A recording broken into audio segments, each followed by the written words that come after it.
श्रीमद् भागवतम स्कंध 10 परम पुरुषार्थ अध्याय 51 मुचुकुंद का उद्धार। शुकदेव गोस्वामी ने कहा, काल्यवन ने देखो, श्री कृष्ण मथुरा से उदित होते चंद्रमा की तरह आ रहे हैं। वो देखने में बहुत सुंदर हैं, उनका रंग श्याम है और उन्होंने रेशमी पीला वस्त्र पहना हुआ है। उनकी छाती पर श्रीवत्स का चिन्ह है और उनके गले में कौस्तुभ मणि सजी हुई है। उनकी चारों भुजाएं मजबूत और लंबी हैं। उनका चेहरा हमेशा प्रसन्न रहने वाला कमल जैसा है। उनकी आंखें गुलाबी कमलों जैसी हैं। उनके गाल खूबसूरती से चमकदार हैं। उनकी हंसी साफ और चमकदार शार्क के आकार की बाली है। उस बर्बर ने सोचा, यह व्यक्ति निश्चित रूप से वासुदेव होगा, क्योंकि उसमें वही विशेषताएं हैं जिनका उल्लेख नारद ने किया था। उसके पास श्रीवत्स का चिन्ह है, 4 भुजाएं हैं, आंखें कमल जैसी हैं, वो जंगल के फूलों की माला पहनता है और वो बहुत सुंदर है। वो और कोई नहीं हो सकता, लेकिन वो बिना हथियारों के चल रहा है, इसलिए मैं भी उसके साथ बिना हथियारों के ही लड़ूंगा। ये मन में ठानकर वो भगवान के पीछे पीछे दौड़ने लगा और भगवान ने उससे पीठ फेरकर भागना शुरू कर दिया। काल्यवन को उम्मीद थी कि वो कृष्ण को पकड़ लेगा, लेकिन बड़े बड़े योगी भी उन्हें हासिल नहीं कर पाते। क्षण क्षण काल्यवन के हाथों में पकड़े जाने की संभावना दिखाते हुए भगवान हरि उस यवन राज को एक दूर स्थित पर्वत की गुफा तक ले गए। भगवान का पीछा करते हुए वो यवन उन पर यह कहकर अपमान कर रहा था, तुमने यदुवंश में जन्म ले रखा है, तुम्हारे लिए इस तरह भागना उचित नहीं है। परंतु काल्यवन भगवान कृष्ण तक नहीं पहुंच पाया, क्योंकि उसके पाप कर्म फल अभी धुले नहीं थे। यद्यपि भगवान को इस प्रकार अपमानित किया गया, फिर भी वे पर्वत गुफा में प्रवेश कर गए। काल्यवन ने भी उनका पीछा किया और वहां एक अन्य व्यक्ति को सोते हुए देखा। देखो तो, मुझे इतनी दूर लेकर आने के बाद अब वो किसी साधु पुरुष की तरह यहाँ लेट गया है। ऐसा सोचकर सोते हुए उस व्यक्ति को भगवान कृष्ण समझकर उस मूर्ख ने पूरे बल से उस पर पैरों से लात मारी। वो पुरुष बहुत देर तक सोया रहा था और धीरे धीरे अपनी आंखें खोली। इधर उधर देखने पर उसने काल्यवन को अपने पास खड़ा देखा।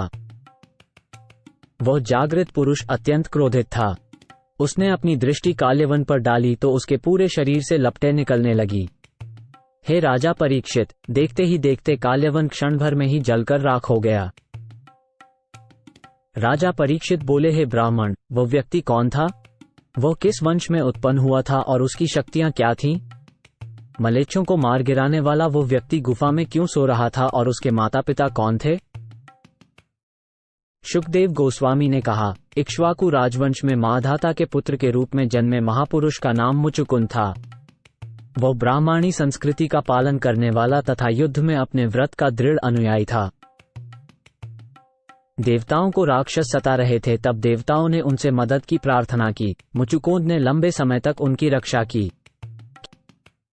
जब देवताओं को कार्तिकेय जी अपने सेनापति के रूप में मिल गए, तब उन्होंने मुचुकुंद राजा से कहा कि, हे राजा, अब आप हमारी रक्षा का कठिन और परेशानी वाला कार्य छोड़ सकते हैं। हे वीरवर, नर जगत में अपने निर्विघ्न राज्य को त्याग कर आपने हम सबकी रक्षा के लिए अपनी इच्छाओं का त्याग कर दिया। आपके समकालीन बच्चे, रानियां, रिश्तेदार, मंत्री, सलाहकार और प्रजा में से अब कोई भी जीवित नहीं है। वे सभी समय की धारा में बह गए हैं। अनंत समय सर्वशक्तिशाली है, सभी शक्तिशाली के शक्तिशाली है। समय स्वयं भगवान है। ठीक उसी प्रकार जिस प्रकार एक चरवाहे के अपने मवेशियों को चराते समस्त दिशाओं में ले जाता है, उसी प्रकार परमेश्वर अपने खेल के लिए मर्त्य जीवों को इधर से उधर हाँकता रहता है। मंगल हो तुम्हारा। अब तुम हमसे कोई भी वरदान मांग सकते हो, लेकिन मुक्ति के सिवाय, क्योंकि मुक्ति तो सिर्फ एकमात्र अक्षय भगवान विष्णु ही प्रदान कर सकते हैं। राजा मुचुकुंद ने देवताओं से आदरपूर्वक विदा ली और एक गुफा में चले गए, जहां वे देवताओं द्वारा दी गई निद्रा का आनंद लेने के लिए लेट गए। जब यवन राख हो गया तो सात्वतों के प्रभु भगवान ने उस बुद्धिमान मुचुकुंद के सामने स्वयं को प्रकट किया। जब राजा मुचुकुंद ने भगवान की ओर दृष्टि डाली तो देखा कि वे बादल के समान गहरे नीले रंग के थे। उनकी 4 भुजाएं थीं और उन्होंने रेशमी पीतांबर पहना हुआ था। उनके सीने पर श्रीवत्स का चिन्ह था और गले में कांतिमान कौस्तुभ मणि थी। वैजयंती माला से सुशोभित भगवान ने उन्हें अपना मनोरम और शांत मुख दिखाया, जो मछली के आकार के कुंडलों तथा स्नेहपूर्ण मंदहास युक्त दृष्टि से समस्त मनुष्यों की आंखों को आकर्षित कर लेती है। उनके यौवन रूप का सौंदर्य अद्वितीय था और वे क्रोधित सिंह की भव्य चाल से चल रहे थे। अत्यंत बुद्धिमान राजा भगवान के तेज से अभिभूत हो गए। वह तेज उन्हें अजेय लगा। अपनी अनिश्चितता व्यक्त करते हुए मुचुकुंद ने संकोचवश भगवान कृष्ण से इस प्रकार प्रश्न किया। श्री मुचुकुंद ने कहा, आप कौन हैं जो जंगल में इस पर्वत गुफा में आए हैं? वो भी कमल की पंखुड़ियों जैसे कोमल पैरों से जो कांटेदार जमीन पर चले? शायद तुम सभी शक्तिशाली प्राणियों की शक्ति हो, या फिर तुम शक्तिशाली अग्नि देवता या सूर्य देव, चंद्रमा के देवता, स्वर्ग के राजा या किसी अन्य ग्रह के शासक देवता तो नहीं हो? मैं मानता हूं कि आप 3 मुख्य देवताओं में सर्वश्रेष्ठ हैं, क्योंकि आप इस गुफा के अंधेरे को दूर कर रहे हैं, जैसे दीपक अपने प्रकाश से अंधेरे को दूर करता है। हे पुरुषोत्तम, यदि आपको अरुचि न हो तो कृपया हमें अपनी जन्म कथा, अपने कार्यों और अपने वंश का वृतांत विस्तार से सुनाइए, क्योंकि हम सब सुनने के लिए उत्सुक हैं। हे योद्धा, जहां तक हमारी बात है, हम पतित क्षत्रियों के वंश से संबंधित हैं और राजा इक्ष्वाकु के वंशज हैं। हे प्रभु, मेरा नाम मुचुकुंद है और मैं युवनाश्व का पुत्र हूं। दीर्घकाल तक जागते रहने से मैं थक गया था और नींद से मेरी इंद्रियां मात हो गई थीं। इस प्रकार मैं तब से इस निर्जन स्थान में सुखपूर्वक सोता रहा जब तक कि अभी अभी किसी ने मुझे जगा नहीं दिया। जिस पुरुष ने मुझे जगाया था वह अपने पापों के फल से जलकर भस्म हो गया। तभी मैंने आपको देखा, जो यशस्वी स्वरूप वाले हैं और अपने शत्रुओं को दंड देने की शक्ति से संपन्न हैं। आपकी असहनीय तेजस्विता हमारी शक्ति को दबा देती है और इसलिए हम आप पर अपनी दृष्टि नहीं रख सकते। हे स्वामी महान, आप सभी देहधारियों द्वारा सम्मानित किए जाने योग्य हैं। शुकदेव गोस्वामी ने आगे कहा, राजा द्वारा इस तरह कहे जाने पर समस्त सृष्टि के उद्गम भगवान मुस्कुराने लगे और बादलों की गर्जना के समान गंभीर वाणी में उत्तर दिया। भगवान बोले, हे मित्र, मैंने हजारों जन्म लिए हैं, हजारों जीवन जिया है और हजारों नाम धारण किए हैं। दरअसल मेरे जन्म, कर्म और नाम अनंत हैं, इसीलिए मैं भी उनकी गिनती नहीं कर सकता। कई जन्मों में कोई व्यक्ति पृथ्वी पर धूल कणों की गणना कर सकता है, किंतु मेरे गुणों, कर्मों, नामों और जन्मों की गणना कोई भी कभी पूरी नहीं कर सकता है। हे राजन, बहुत बड़े ऋषि भी मेरे उन जन्मों और कर्मों का पता नहीं लगा पाते जो तीनों काल में होते रहते हैं। तब भी हे मित्र, वर्तमान जन्म, नाम और कर्म के बारे में मैं तुम्हें बताता हूँ। कृपया सुनो। कुछ काल पहले ब्रह्मा ने मुझसे धर्म की रक्षा करने और धरती के भारस्वरूप असुरों का विनाश करने का आग्रह किया था। इस तरह मैंने यदु वंश में आनक दुदुभि के घर अवतार लिया। क्योंकि मैं वसुदेव का पुत्र हूँ, लोग मुझे वासुदेव कहते हैं। मैंने कालनेमी का वध किया है, जो कंस के रूप में पुनः जन्म ले चुका था। साथ ही प्रलंब और अन्य धर्मात्माओं के शत्रुओं का भी मैंने संहार किया है। और अब हे राजन, आपकी तीक्ष्ण दृष्टि ने इस बर्बर को भस्म कर दिया है। चूंकि तुमने भूतकाल में मुझसे बार बार विनती की थी, इसलिए अपनी करुणा दिखाने के लिए मैं स्वयं इस गुफा में आया हूँ, क्योंकि मैं अपने भक्तों के प्रति स्नेहिल हूँ। हे राजाओं में श्रेष्ठ, अब मुझसे कुछ वर मांग लो। मैं तुम्हारी सभी इच्छाएं पूर्ण करूंगा। जो मुझे प्रसन्न कर लेता है, उसे फिर कभी दुख नहीं झेलना पड़ता। शुकदेव गोस्वामी ने कहा। ये सुनकर मुचुकुंद ने भगवान को प्रणाम किया। गर्ग ऋषि के वचनों को याद करते हुए उसने कृष्ण को भगवान नारायण के रूप में हर्षपूर्वक पहचान लिया। फिर राजा ने उनसे इस प्रकार कहा।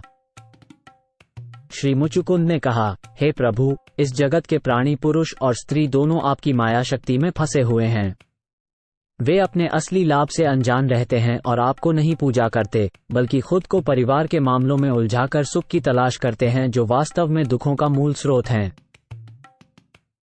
ऐसे व्यक्ति का मन अशुद्ध होता है, जो अत्यंत दुर्लभ एवं अत्यंत विकसित मनुष्य जीवन के स्वतः प्राप्त होने के पश्चात भी आपकी चरणों की पूजा नहीं करता।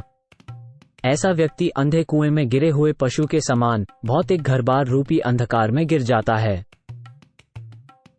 हे अजेय प्रभु, पृथ्वी के राजा के रूप में अपने राज्य और वैभव के नशे में चूर होकर मैंने सारा समय व्यर्थ गंवा दिया है। नश्वर शरीर को आत्मा मानकर और बच्चों, पत्नियों, धन और भूमि से आसक्त होकर मैंने अंतहीन चिंताएं और कष्ट सहे हैं।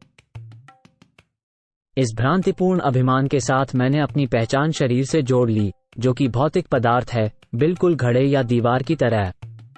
मैंने मानवीय रूप में खुद को भगवान समझा। रथों, हाथियों, अश्वारोहियों, पैदल सैनिकों और सेनापतियों से घिरे मैंने पृथ्वी का भ्रमण किया और इस भ्रांतिपूर्ण अभिमान में आपको कोई महत्व नहीं दिया। कर्णीय के विचारों में मग्न, अत्यधिक लालची और इंद्रिय सुखों में डूबा हुआ मनुष्य तुम्हारे सम्मुख आता है, जो सदैव सतर्क रहते हो। जैसे एक भूखा सांप चूहे के सामने अपने जहरीले दांतों को चाटता है, ठीक उसी तरह तुम उसके सामने मृत्यु के रूप में प्रकट होते हो।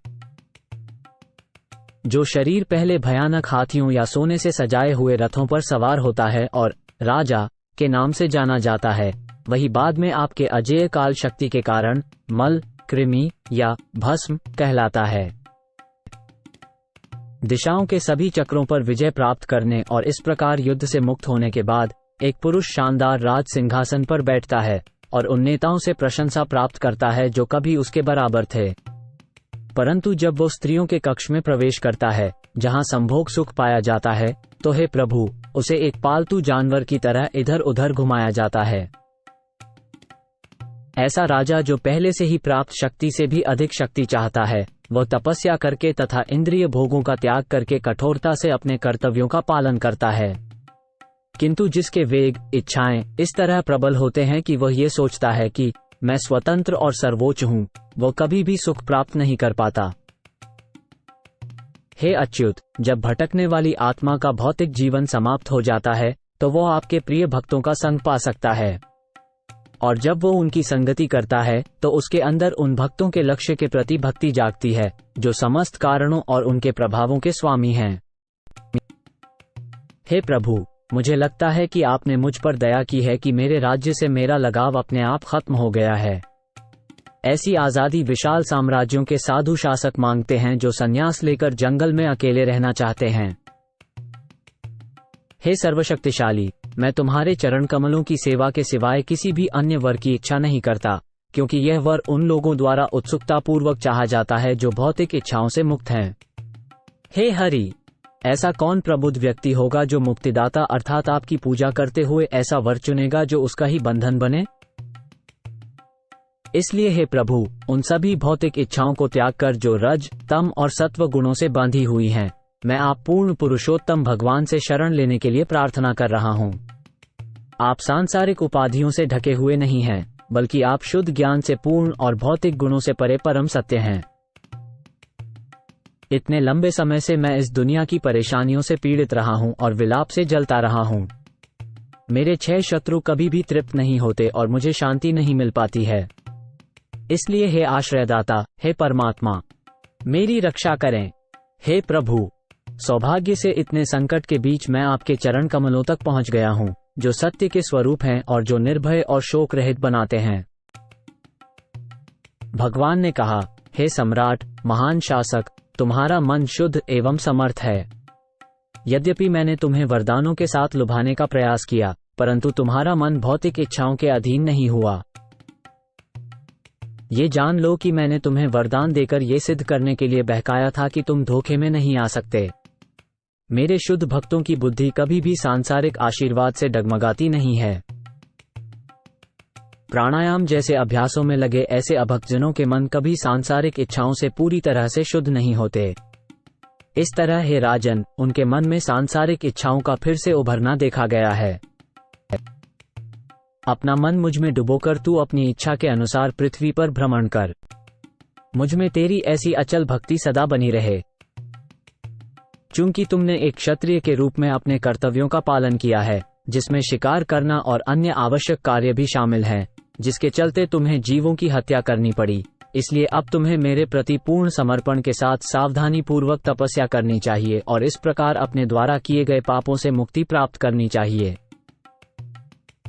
हे राजन, आपके अगले जन्म में आप एक महान ब्राह्मण होंगे, जो सभी जीवों का सर्वाधिक हितैषी होगा और निश्चित रूप से मेरे पास आएगा।